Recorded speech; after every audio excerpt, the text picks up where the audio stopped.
नमस्कार साथियों, आप सबका पुनः स्वागत है श्रद्धा एस्ट्रो ज्योतिष में। आज हम लोग डिस्कस करने वाले हैं कुंडली के परस्पर कारक ग्रह।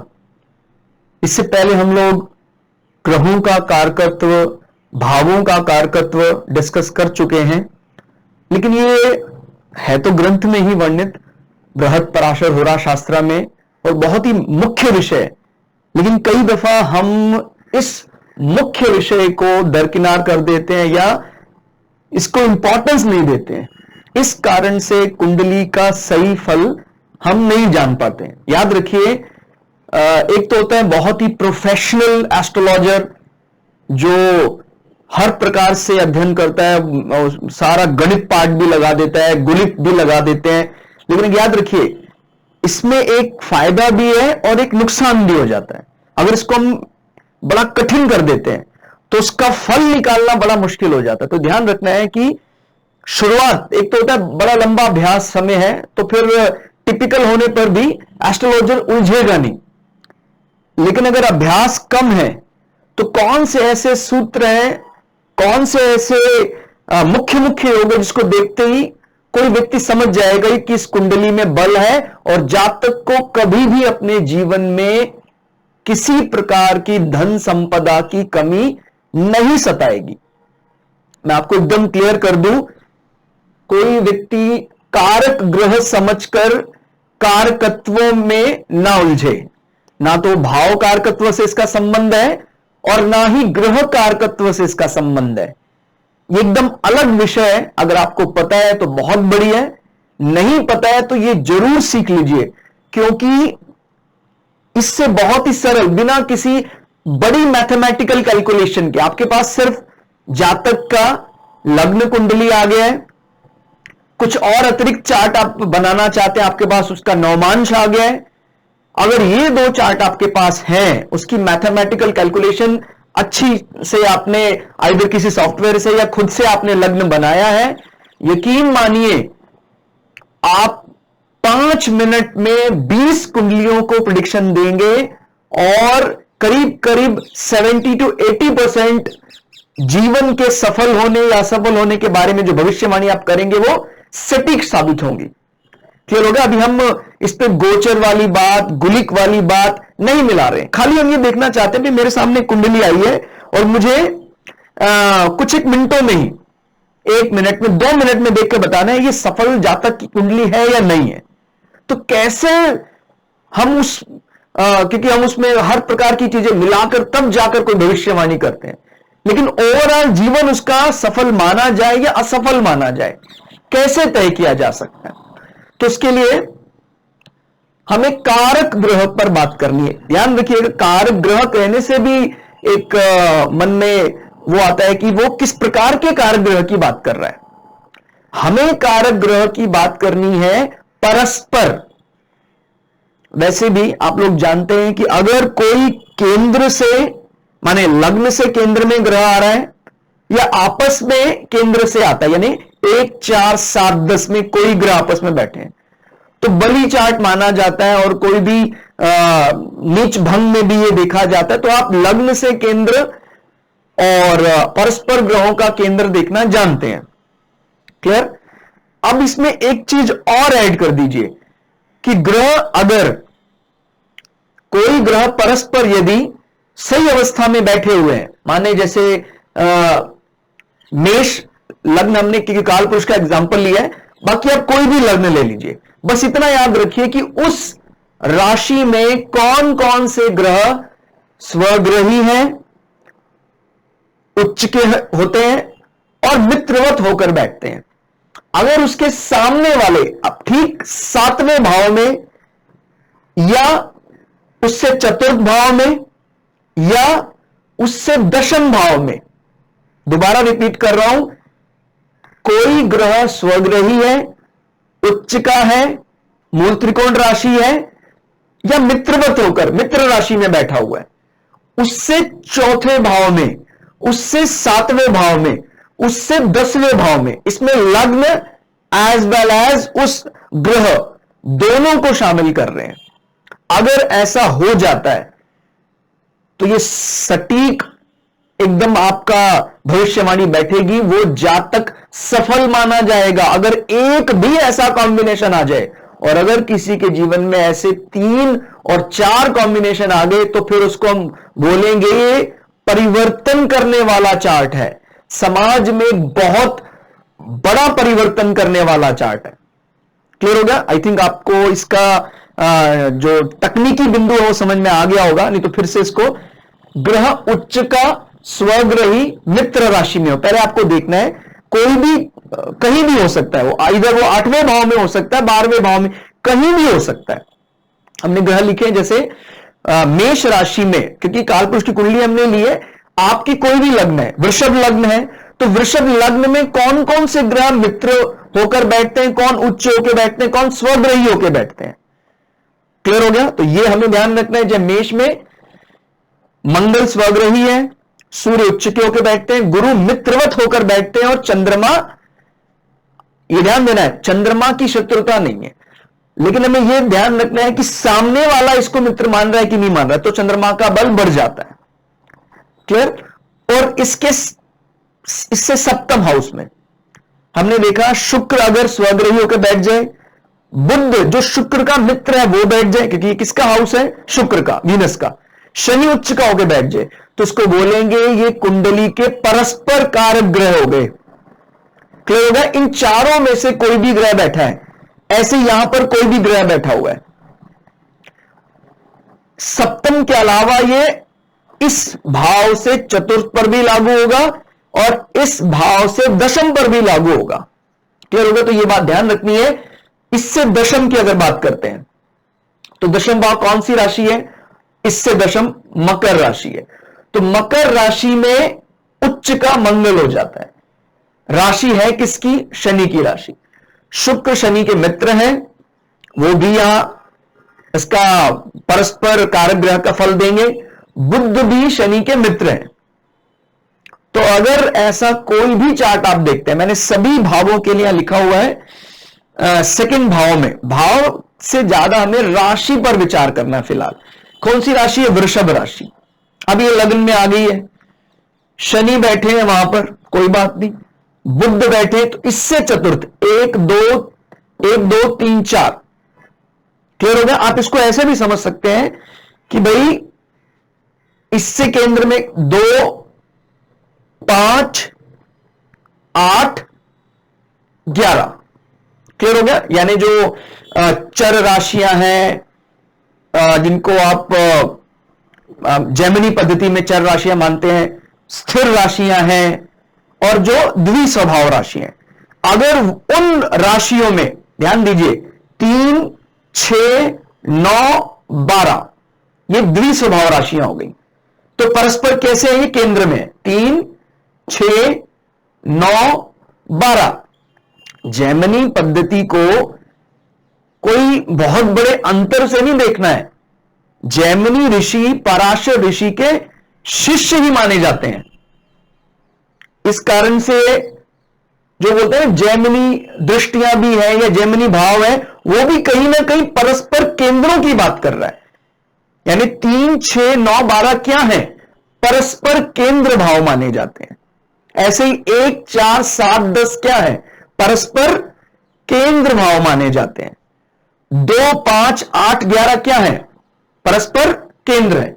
1 2 3 4 1 2 3 4 1 2 3 4 1 2 3 4, तो ये परस्पर केंद्र में है। तो अगर परस्पर केंद्र वाली राशियों में कोई ग्रह स्वग्रही हो जाए, उच्च का हो जाए, मित्रवत हो जाए, और ऐसा एक कॉम्बिनेशन भी बन जाए, जैसे इस भाव में भी बन गया, इस भाव में बन गया, और अगर कहीं इस भाव में भी बन गया हो, कहना ही क्या। तो इससे हम किसी भी चार्ट का, और ये बात ध्यान रखिए, आपको यह भी नहीं ध्यान देना कि भाई इन 2 भावों में बन रहा है तो खाली यही भाव सफल होंगे, बाकी असफल होंगे, नहीं। उसके जीवन में सभी सफलताएं उसको मिलेंगी। सबसे सरल तरीका है, कोई इसमें अतिरिक्त आपको ना तो दृष्टियां बात करनी 1/4 2/4 3/4 उन दृष्टियों पर बात नहीं करनी है, ना हमें कोई बड़ा गणित लगाना है, ना हमें कोई बहुत ज्यादा अतिरिक्त डिविजनल चार्ट पर बेस्ड होना। हाँ, इतना जरूर है, इसी की पुष्टि अगर D9 में भी हो जाए तो फिर वो चार्ट संसार को बदलने वाला हो जाएगा। पता लगा आपके लग्न में भी परस्पर केंद्र में स्वग्रही होकर बैठे हैं, मूल त्रिकोण होकर बैठे हैं, मित्रवत होकर ग्रह बैठे हुए हैं, एक दूसरे से 4, 7, 10 क्लियर। और D9 में भी इसी प्रकार के आपको कॉम्बिनेशन मिल गए कि आपका जो D9 चार्ट है वहां भी ज्यादातर ग्रह चर राशियों में हैं और मित्रवत होकर बैठे हैं, या स्थिर राशियों में है और मित्रवत स्वग्रही उच्च का होकर बैठे हैं, या द्विस्वभाव राशियों में है, मित्रवत स्वग्रही या उच्च होकर बैठे हैं। तो अगर ऐसा हो जाता है तो फिर वो चाहे उसका जन्म कितने ही गरीब से गरीब परिवार में हुआ है, वो अपने जीवन में हर वो सुविधा जुटाने में कामयाब हो जाएगा जिसका एक सफल आदमी ख्वाब देखता है, जिसकी कल्पना करता है कि सफलता का यह मापदंड है, और वो उस मापदंड पर खरा उतरेगा, उसको पूरा कर पाएगा। ये एकदम सरल तरीका, इसमें हम अभी कुछ भी अतिरिक्त, क्योंकि देखिए अच्छी बात है और जानना भी चाहिए। ज्योतिष में हम अपने चैनल में आपको हर वो चीज सिखाएंगे, लेकिन होता क्या है, शुरुआत में जब कोई ज्यादा अभ्यास नहीं जानता, उसने अभ्यास बहुत मैथमेटिकल पोर्शन में उलझ जाता है, क्योंकि ग्रह की सप्तम दृष्टि के अलावा भी और भी दृष्टियां होती कि भाई उसकी हम एक आधी दृष्टि कहां डालता है, उसकी 3/4 का दृष्टि का कहां प्रभाव है, तो ये उलझ जाता है। तो बहुत ज्यादा अनुभव से क्या बात ऐसी है जो हम समझ जाते हैं एकदम से देखते ही, वो यही बात है। क्लियर हो गया? हमने जितने भी चार्ट देखे हैं अपने अनुभव से यही बात समझ में आ रही कि कोई भी जातक, दोबारा रिपीट कर रहा हूं, इसमें लग्न भी और परस्पर ग्रह से केंद्र दोनों बातें शामिल हैं। अगर ऐसा हो जाता है तो वो जातक सफल है। आप उसकी भविष्यवाणी कर दीजिए, आपकी बात गलत नहीं होगी 100%। ध्यान रखिए, आपकी बात जो आपने बोली है सफल जीवन के लिए। अभी हम क्योंकि दशाओं पर बात नहीं कर रहे हैं। लोग ये कहते हैं कि जब जीवन सफल है लेकिन मेरे पिछले 3 साल बहुत खराब रहे, आपने कैसे मेरी कुंडली देखी है? उनको तो भगवान ही उनको बुद्धि दे कि हम सफलता में ऐसा नहीं कि कष्ट को अवॉइड कर रहे हैं। अगर आप सफल जीवन चाहते हैं, कष्ट तो स्वीकार करना पड़ेगा, प्रारब्ध स्वीकार है, यह स्लोगन होना चाहिए, और मेहनत बरकरार है। कहते जी मेहनत बहुत ज्यादा करनी पड़ रही है, पैसा तो आ रहा है, प्रतिष्ठा तो मिल रही है, मेहनत बहुत ज्यादा करनी पड़ी है। तो हम क्या चाहते हैं? ना मेहनत करनी पड़े तो उसका एक ही मार्ग है, परम शांति, परम मोक्ष। संसार को त्याग दीजिए। और वो कौन सा त्याज्य? वो ऐसा नहीं कि हम कर्मों से त्याग दें, उसमें विलीन हो जाए, ईश्वर में विलीन हो जाए। तो इसलिए ये तो इसका तो कोई अर्थ नहीं रह जाता है कि मुझे पिछले 2 साल में बहुत ज्यादा मेहनत करनी पड़ी है। एक सफल जीवन आपका है कि नहीं है, वो एक चार्ट ने तुरंत देखकर बता दिया। तो आप इसमें हमने आपके सामने सभी ग्रह कोशिश की है, कोई अगर त्रुटि है तो उसके लिए क्षमा करना। जैसे वृश्चिक राशि, वृश्चिक राशि से हम जानना चाहते हैं कि भाई जैसे मंगल यहां बैठा है स्वग्रही, मैंने एक एग्जांपल के तौर पर मंगल यहां स्वग्रही बैठा है, हम जानना चाहते हैं कि क्या परस्पर कारक ग्रह है कि नहीं है। तो यहां से गिनते 1 2 3 4, यहां कोई ग्रह नहीं है, कोई बात नहीं। 5 6 7 यहां है, यहां मंगल बैठा था, यहां शुक्र बैठा था, तो ये परस्पर कारक ग्रह हो गए। आपका जीवन सफल है।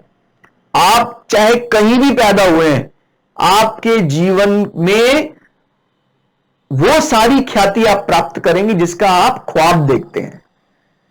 क्लियर हो गया? मैंने क्या बोला है? जिसका हम ख्वाब देखते हैं। अब ज्यादातर लोग ख्वाब को जीवन के परम सुख से, मोक्ष से जोड़ देते हैं। मैंने जो ख्वाब देखा है जरूरी नहीं उससे मुझे परम शांति भी मिल जाए, एकदम अलग विषय है। लेकिन सांसारिक विषय में, जहां संसार में तुलना करते हैं कि सर इसका स्टेटस अच्छा है, इसका सामाजिक प्रतिष्ठा अच्छा है, उसके लिए हम कारक ग्रह की बात कर रहे हैं। मोक्षा पर इसका कोई एकाधिकार नहीं है कि इसका कार्यग्रह होगा तभी आपको मोक्षा मिले, क्योंकि मोक्षा का इससे कोई लेना देना नहीं है।